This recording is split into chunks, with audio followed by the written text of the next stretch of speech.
Hello friends, welcome to time Mukesh. रख हौसला वो मंजर भी आएगा, रख हौसला वो मंजर भी आएगा, प्यासे के पास चलकर समंदर भी आएगा।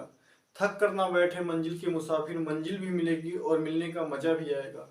दोस्तों, साहित्य अकादमी पुरस्कार जिन्हें अभी हाल ही में 2022 में दिया गया है, जो कि सभी एग्जाम के लिए काफी ज्यादा इंपॉर्टेंट है दोस्तों, साहित्य अकादमी पुरस्कार। और यहाँ से क्वेश्चन जरूर पूछ सकता है किसी ना किसी एग्जाम में, क्योंकि साहित्य अकादमी पुरस्कार ये काफी इंपॉर्टेंट होते हैं और इनसे रिलेटेड क्वेश्चन में जरूर क्वेश्चन पूछ सकते हैं। तो दोस्तों, आज का पहला क्वेश्चन है इंग्लिश का साहित्य अकादमी पुरस्कार। तो दोस्तों, इंग्लिश का साहित्य अकादमी पुरस्कार यह दिया गया है नमिता गोखले को।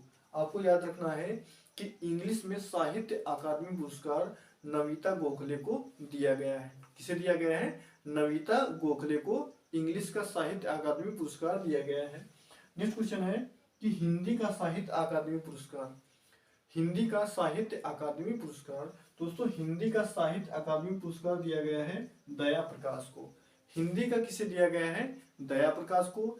इंग्लिश का दिया गया है नमिता गोखले को, नमिता गोखले को। और दोस्तों, संस्कृत का साहित्य अकादमी पुरस्कार बिंदेश्वरी को दिया गया है, बिंदेश्वरी को दिया गया है।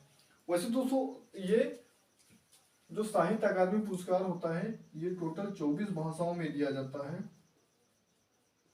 ये कुल 24 भाषाओं में दिए जाते हैं साहित्य अकादमी पुरस्कार। लेकिन आपके लिए 3 जो साहित्य अकादमी पुरस्कार हैं ये मोस्ट इंपोर्टेंट हो जाते हैं। इनको आप अवश्य याद रखेंगे क्योंकि इनसे ही क्वेश्चन पूछे जाते हैं। तो मैं आपसे फिर से रिपीट करवाता हूँ। इंग्लिश का साहित्य अकादमी पुरस्कार नमिता गोखले को दिया गया है। हिंदी का साहित्य अकादमी पुरस्कार दया प्रकाश को दिया गया है। और संस्कृत का साहित्य अकादमी पुरस्कार बिंदेश्वरी को दिया गया है। ये तीनों नाम आप याद रखेंगे। किसी ना किसी क्वेश्चन में या किसी ना किसी एग्जाम में ये क्वेश्चन आपको जरूर